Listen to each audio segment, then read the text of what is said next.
morning, everyone. My name is Courtney, as Beth just said. I work in HR at Google, and I'm here today to talk to you about how you can leverage your identity for success.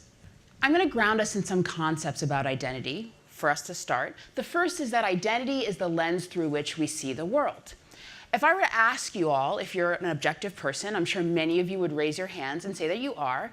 But if I were then to go ask your friends and family and colleagues if you're objective, they may not exactly agree. And that's because we see the world through the filter, which is our identity. And because we have this filter over our eyes, it leads us to be a little bit subjective.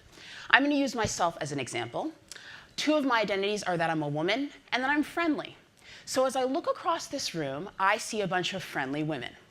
Now, I don't know if this is true. You could all be horrible, unfriendly men.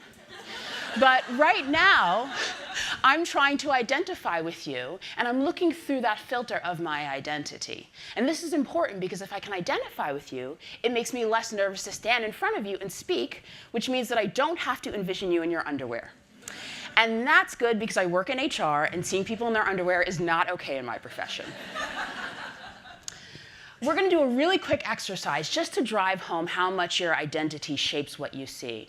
I'm going to put a picture up in a second, and what I want you to do is just call out the first word that you can think of that describes this person you're about to see. Is everyone ready? OK. What do you see?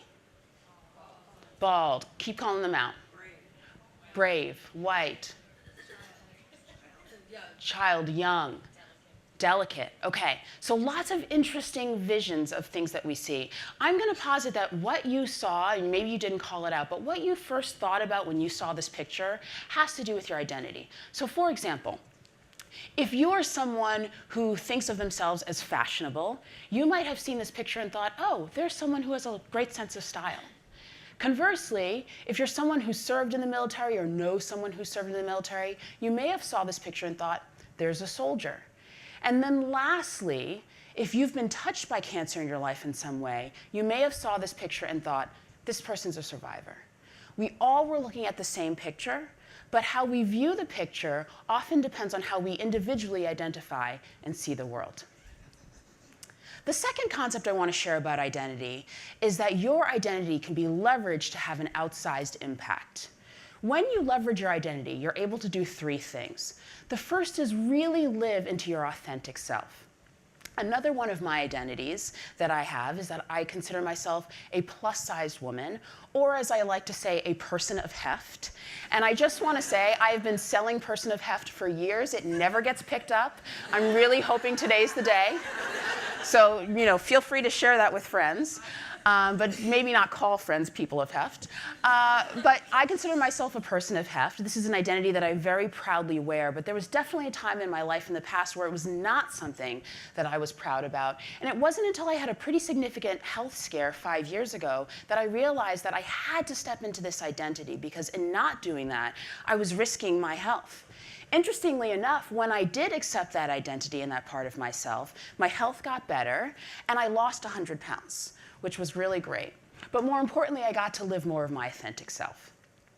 The second thing you do when you operate from your identity is you have the opportunity to educate others about who you are, whether it be because of your gender or your race or your socioeconomic background or any of the identities that we all have in this room. You've probably been a minority at some point in your life.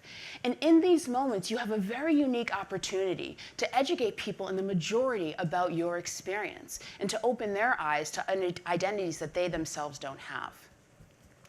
And then lastly, when you operate from your identity, you can build empathy. Doing identity exploration is not easy, and that's particularly true if you have identities that are not commonly celebrated in our society. But when you do that very hard work, you learn how to go through a very hard growth process, and then you're able to recognize when other people are going through that and have empathy and respect for them. So we talked about the fact that identity is the filter through which we see the world. And we also talked about how identity can enable you to have an outsized impact. So for the remainder of our time together, we're going to be talking about what is our identity exactly? When you came in, you had a piece of paper on your chair and a pen. The paper looked something like this. So I'm going to ask you to pull that out right now because we're going to do a quick exercise.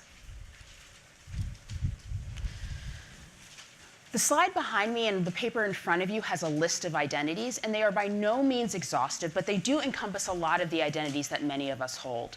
And so in this exercise, I'm going to ask you to bucket each identity into one of three categories. You're going to write a 1 by the identity on that little dashed line if it's an identity that is a big part of your self-definition and it's something you're very proud of. So for me, by that gender line, I identify as female. I'm really proud of it, so I'm going to write a 1. You're going to write a number 2 by the identity if it's a big part of who you are, but it's not something that you necessarily publicly acknowledge. So again, when I was a person of heft in the past, I knew that that was who I was. It was a big part of my definition, but I wasn't introducing myself and saying, hey, I'm Courtney and I eat too much cake. Right? So I would probably 5 years ago put a 2 by that physical size. And then lastly, you're going to put a 3 if the identity is something that you encompass, but it's just not that big of a deal to you. For me right now, my age is a 3. I have an age, but it's not that big of a deal to me. My mother's turning 70 in a few days, and she's like, just wait. Someday this will matter. So take this time now, about 30 seconds, and just write a 1, 2, or 3 by all of the different identities.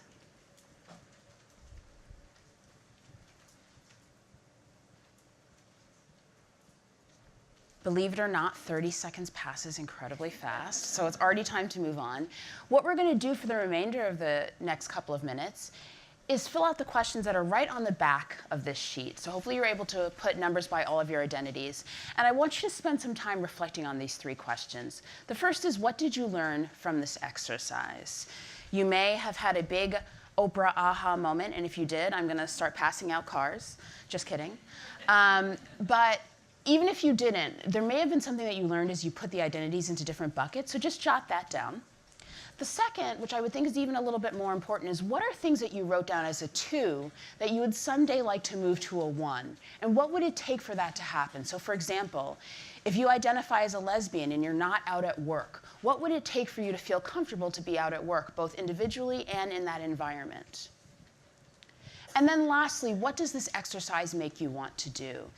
Studies show that if you write down a commitment, you're more likely to do it than if you just say it to yourself in your head. So write something down.